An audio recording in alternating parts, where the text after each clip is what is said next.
All right, I'm gonna be real with y'all. I struggle when it comes to grocery shopping and actually sticking to a list because I'll have a list in my mind of like things that I get regularly, especially because I go every week. And even like every couple of days for like my fruits and vegetables. But weekly planning and like grocery planning, meal prepping by the week will help you save a lot of money and food. This seriously helps with food waste because I can be honest and say that I committed to a lot of food waste. If you plan your meals in advance, like you have all of your ingredients on the list, everything that you need, you search up for like how much it costs for like that week, This in general will help you save money on groceries and like decrease your impulse buying. I know when I see something that I haven't had in a really long time, sorry, it's my dog. I know when I see something that I haven't had in a really long time, I get it. Whether it be Oreos, Belvita grape cookies, blueberries, like something. If I see something and like, oh, I forgot what that tastes like. Let me go ahead and get it. And it's not on my list and I get it anyway. A waste of time and a waste of food. You can also look at recipes on Pinterest, YouTube, Google, like even ask ChatGPT to make a meal plan for you. Make a list, do what you gotta do, go in the grocery store, do what you came for and get back out. You don't need to be like side swapping and going to different aisles. And I say definitely put snack ideas like in your phone or on an actual list and plan out like the fruits that you want to eat for that week, because fruits are going bad after just like 2.5 days, which is crazy to me.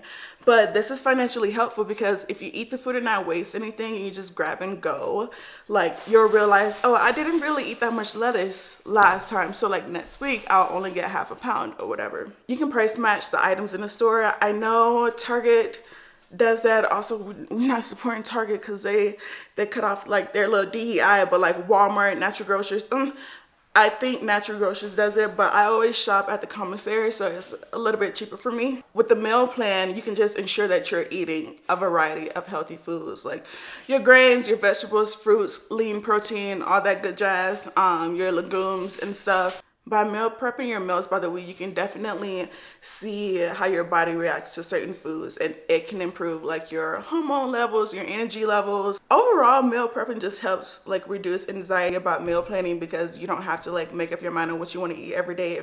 But all in all, you just want to make sure that you stay on track with your meal plan and your grocery list, and just going to the store. It's my dog. And his favorite toy. Just go into the store, grab what you need, and stick to and do what you need to do to reach your health goals. My dogs, they're really kids. Yes, I'm talking about you. Look. A lot of people don't know that paying it forward and doing a good deed for someone like randomly, it doesn't have to be all the time, just like often, actually helps your own happiness. And it simply just creates this ripple effect of kindness, and it's kind of hard to like not want to keep the chain going. I know some people don't. So like when you're paying it forward, you're doing a good deed for both yourself and the person that's receiving it.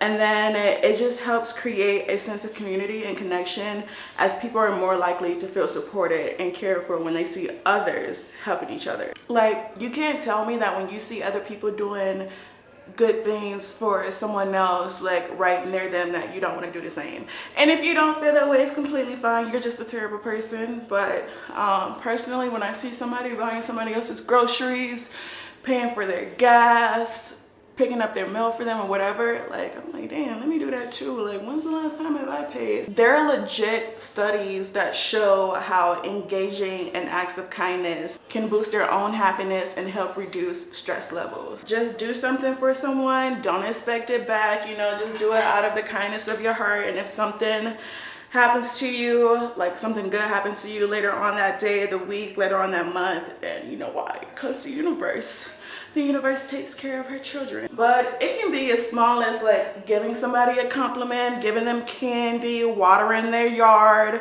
what else? Washing their car for them, or ordering dinner for a friend that's like super far away from you, just like surprise them out of nowhere. And honestly, you'd be surprised how many people would just appreciate that good deed out of nowhere. Like, you don't have to step outside the box to do like anything huge. Just pay it forward, do a good deed, and that is something that can change your life if you do it very often. This should really be number one, non-reactivity.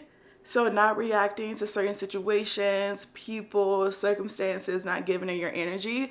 This helps with reducing stress, emotional regulation, and like self-awareness, and it just also helps with like personal development by promoting like mindful response. The more you practice mindfulness, and even if you don't, it just helps you like allow yourself to have more space to breathe and actually think, because like think before you speak is very important. And when you pause before reacting, it just allows more like thoughtful and appropriate responses and enhancing your emotional control overall. Not every interaction needs a reaction, and not every reaction needs a response.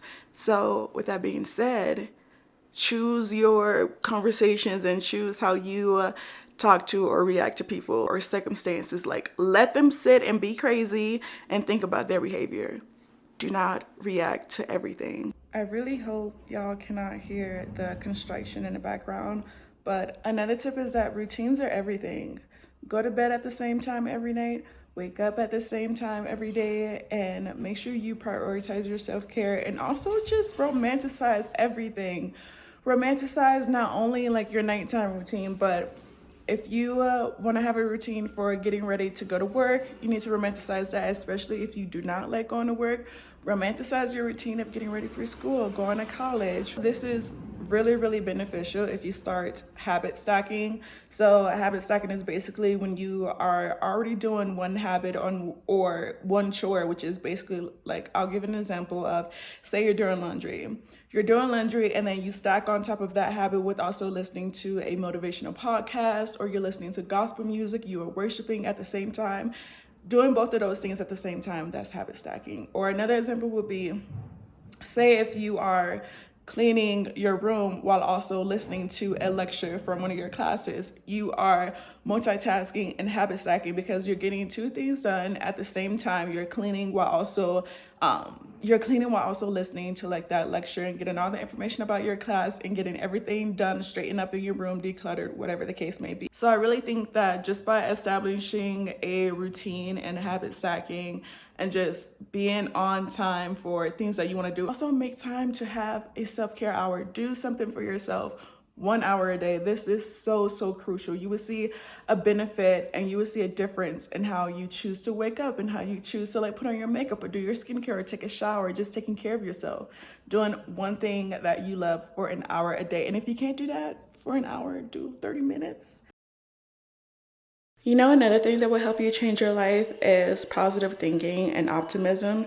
So if you trick yourself into being happy for the day and really pretend like you've got the best news and just move forward with that attitude, you can dance to increase your vibrations and everything. Like scream in the car to let it out and really see yourself for like where you want to be, and just think and believe it like you're already there, because it's already yours. You just have to start acting like it. This really changed my life because the more I started to do it, even though I did feel like a little bit delulu, it actually started making me feel a lot better. So there was one day last fall, I was super duper anxious about a certain situation.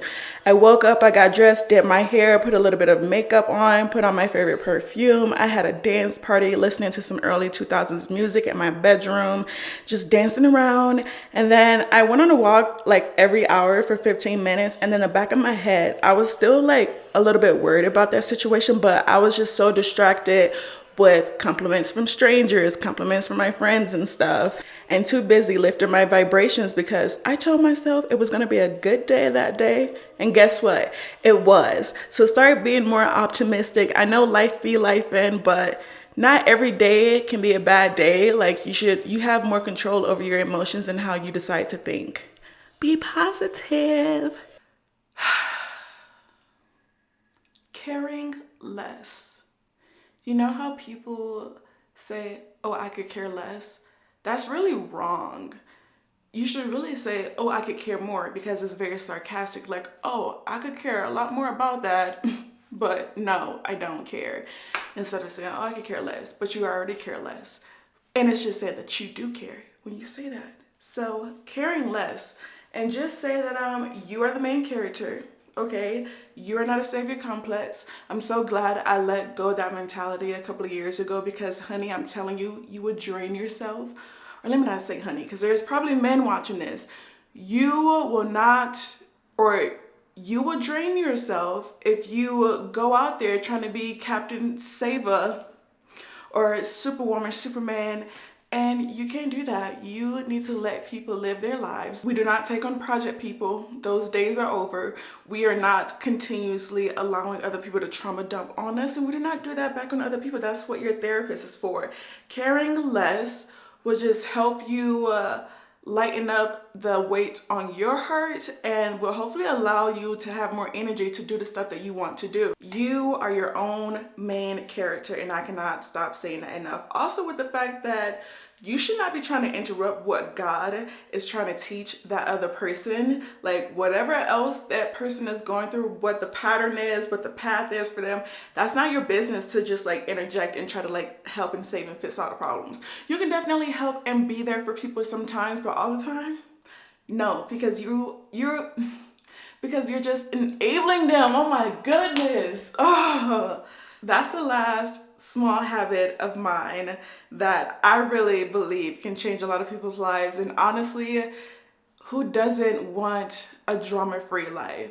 Only misery loves company. So leave people alone, follow these tips, tune into some more videos of mine, give this video a big thumbs up, and I will see y'all in my next video.